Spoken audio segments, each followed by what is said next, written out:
انہوں نے کہا کہ تو نے ہماری جان بچائی ہے، ہم پر ہمارے خداوند کے کرم کی نظر رہے اور ہم فرعون کے غلام بنے رہیں۔ اور یوسف نے یہ آئین جو آج تک ہے مصر کی زمین کے لیے ٹھہرایا کہ فرعون پیداوار کا 5واں حصہ لیا کرے۔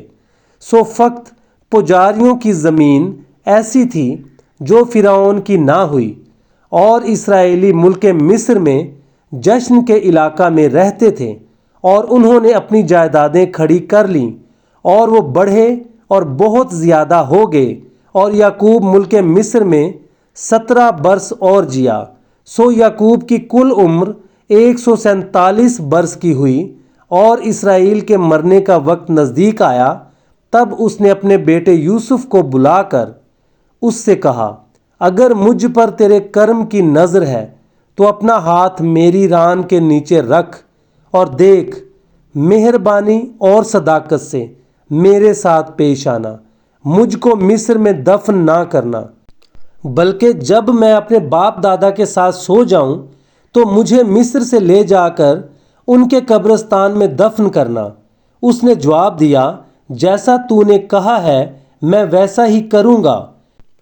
اور اس نے کہا کہ تو مجھ سے قسم کھا، اور اس نے اس سے قسم کھائی۔